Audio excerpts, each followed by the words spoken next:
আমার হেয়ার কি করে এত তাড়াতাড়ি এত লম্বা হলো? এই কোয়েশ্চেনটা তোমরা আমাকে অনেকেই করেছো। চুলে কার্ল করেছিলাম যার জন্য চুলটা এরকম দেখতে লাগছে। কার্ল করতে তো পারি না, বাট কি আর করা যাবে, সবাই তো সব পারে না। তোমরা আমার ভিডিওতে দেখেছো কি কাণ্ড হয়েছে করতে গিয়ে। চুলে যত বেশি হিট ইউজ করবে চুল কিন্তু তত তাড়াতাড়ি খারাপ হবে, এটা আমিও মানি। তাই জন্য খুবই কম আমি কিন্তু হিট ইউজ করি চুলে, মানে যখন খুব ইচ্ছা হয় তখনই। আর দেখো, যেমন স্কিন কেয়ার করলে স্কিন ভালো থাকে, ঠিক তেমনই কিন্তু হেয়ার কেয়ার করলে হেয়ার ভালো থাকে। আর হেয়ার কেয়ার করার জন্য কিন্তু আমাদের একদম অনেক দামি দামি প্রোডাক্ট বা এটা সেটা লাগবে একদমই কিন্তু নয়। আমি একদম ঘরোয়া উপায় যেভাবে করি সেটাই তোমাদেরকে দেখাবো। আর আজকে জাস্ট একটা হেয়ার অয়েলিং তোমাদের সাথে শেয়ার করব। এটা হচ্ছে সোলফ্লাওয়ারের এক্সট্রা ভার্জিন অলিভ অয়েল।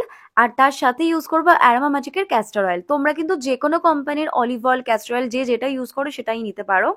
তারপর আমি একটা বাটিতে জল গরম করে নেবো। জলটা গরম করার পরে গ্যাসটা অফ করে দিয়ে জাস্ট তেলটা ওর ওপর রেখে আমি একটু গরম করে নেবো। তেলটা গরম করে নেওয়ার পরে কিন্তু হাত দিয়ে দেখবে যে তেলটা তোমরা হাত লাগাতে পারছো কিনা, মানে একদম জাস্ট উষ্ণ গরম, এটা না যে হাত দিলে হাত ছ্যাঁকা খাচ্ছে।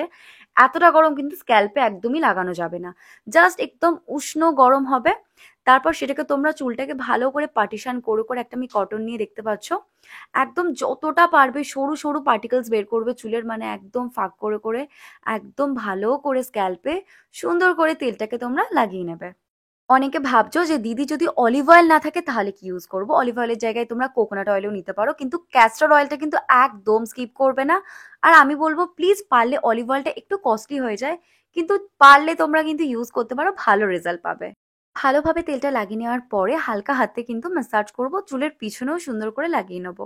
ক্যাস্টর অয়েল কিন্তু তোমাদের চুলের হেয়ার ফল কন্ট্রোল করতে সাহায্য করবে, হেয়ার গ্রোথ করতে সাহায্য করবে। আমি পার্সোনালি যেটা বুঝেছি, ক্যাস্টর অয়েল দিলে কিন্তু খুব তাড়াতাড়ি হেয়ার গ্রোথ হয়। আর অলিভ অয়েলে কিন্তু তোমাদের হেয়ারটা অনেক সফট হবে, শাইনি হবে, আর তার সাথে কিন্তু হেয়ার গ্রোথেও সাহায্য করে।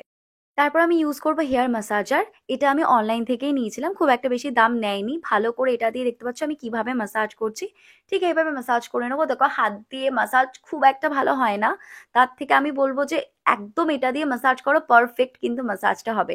প্রথমে হালকা হাত দিয়ে করে নিলে, তারপর এটা দিয়ে করে নিলে একদম, মানে কাউকে লাগবে না যে কেউ একটু এসে ম্যাসাজ করে দাও, বা পার্লারে গিয়ে হেয়ার ম্যাসাজ নিতে একদমই হবে না। তারপর একটুকুনি অল্প তেল নিয়ে হেয়ার লেন্থে লাগিয়ে দেবো। লেন্থে একদম জ্যাপজ্যাপানি করে কিন্তু তেল লাগাবে না, জাস্ট একটু অল্প অল্প তেল নিয়ে পুরো হেয়ারে লাগিয়ে নেবে। মোটামুটি এটা তোমরা 1 ঘন্টা থেকে 2 ঘন্টা রাখবে। 1 ঘন্টা তো অ্যাটলিস্ট রাখবেই রাখবে। এবার আমার পালা শ্যাম্পু করার। আর শ্যাম্পুটা কিন্তু আমি ডিরেক্ট ইউজ করি না, এভাবে মগে করে জল নিয়ে জলেতে মিক্স করে কিন্তু মাথায় লাগাই। আর কি শ্যাম্পু ইউজ করছি সেটা জানতে চাইলে কিন্তু আমাকে অবশ্যই কমেন্ট করো, আমি নেক্সট ভিডিওতে শেয়ার করব। তো এখানে ভালো করে দেখতে পাচ্ছ শ্যাম্পুর সাথে আমি শ্যাম্পু আর জল একসাথে ডাইলিউট করে কিন্তু চুলে অ্যাপ্লাই করছি। ডিরেক্ট তোমরা শ্যাম্পু চুলে একদমই দেবে না। একটা দিন জাস্ট আমার কথা মতো ডিরেক্ট শ্যাম্পু না দিয়ে শ্যাম্পুটাকে জলে গুলে দিয়ে দেখবে, তোমাদের হেয়ারে কিন্তু একটু হলেও তোমরা চেঞ্জ কিছু দেখতে পাবে। ট্রাই করো, চেঞ্জ দেখতে পেলে আমাকে অবশ্যই কমেন্ট করো। আর তোমরা তো দেখতেই পেলে আমি দুবার শ্যাম্পু দিই, ফার্স্ট বার দেওয়ার পরে সেকেন্ড বার দিই। তারপর আমার মনে হয় যে না এবার ধোয়াটা কমপ্লিট হচ্ছে, তোমাদেরও সেমই সেটাই করা উচিত, দুবারই অ্যাটলিস্ট চুলে শ্যাম্পু দেওয়া উচিত শ্যাম্পু করার সময়। তো তারপর এখানে ভালো করে হেয়ারটাকে কিন্তু ওয়াশ করে নিতে হবে, চুলে যেন একটুও শ্যাম্পু না থাকে। আর এইভাবে চুলটা উল্টেই শ্যাম্পু করতে বেশি আমি কমফোর্টেবল ফিল করি। আমার মনে হয় বেটার ভাবে চুলটা ধোয়াও যায় এতে। তারপর এখানে কন্ডিশনার লাগিয়ে নিলাম। কন্ডিশনারটা আমি দেখতে পাচ্ছ বের করছি, বের হচ্ছে না, একদম বুন বুন তাক, লাইক আখির থাক, কি সব বলছি, একদম শেষ অবধি ইউজ করব, বেরোচ্ছে না, হাত ব্যথা হয়ে গেল। মোটামুটি এটা আমি 2 থেকে 3 মিনিট রেখে হেয়ারটাকে ধুয়ে নেবো। তো চলো, তোমাদের সাথে আবার অনেকক্ষণ পর সেই রাতে দেখা হচ্ছে। হেয়ারটা শুকিয়েও গেছে, কারণ শ্যাম্পু করতে করতে বিকেল হয়ে গেছিল আমার। হেয়ারের শাইনটা দেখতেই পাচ্ছ। এবার অনেকে বলবে বাবা তোমার চুলটা এরকম টেরা বেঁকা কেন, তোমার চুলটা এরকম উপর দিকে উঠে উঠে আছে কেন? তো তাদের জন্য একটা কথা বলি, আমার কিন্তু হেয়ারে স্ট্রেটনিং বা অন্য কোনো কেমিক্যাল ট্রিটমেন্ট করা নেই। আমি আজ থেকে 5 বছর আগে স্ট্রেটনিং করিয়েছিলাম, 5 থেকে 6 বছর আগে। যারা এইসব সম্পর্কে জানো তারা জানবে 1 বছরের মধ্যে কিন্তু স্ট্রেটনিং গায়েব হয়ে যায়। তো তারপর এখানে আমার এগুলো বেবি হেয়ার জন্মেছে। আমার হেয়ার আগের থেকে অনেক ছোট ছিল, খুব তাড়াতাড়ি হেয়ার গ্রোথও হয়েছে। আর এগুলো আমার ছোট্ট ছোট্ট বেবি হেয়ার, যার জন্য কিন্তু আমার চুলটা এরকম দেখতে লাগে, উস্কো খুস্কো লাগে, কিন্তু হেয়ারটা কিন্তু হেলদি আছে, সিল্কি আছে, শাইনি আছে, সফট আছে। আর এটা জাস্ট আমার বেবি হেয়ার, যেহেতু আমার হেয়ার গ্রোথ হয়েছে তার জন্য। আর রাতে আমি কিন্তু শোয়ার আগে এভাবে হেয়ার ম্যাসাজার দিয়ে ভালো করে হেয়ারটাকে কিন্তু ম্যাসাজ করে নিই এগেন রাতেও। প্রত্যেকদিন রাতে আমি এটা করার চেষ্টা করি। তোমরা কিন্তু স্কিপ করবে না, এটা রাতে করে করার চেষ্টা করো।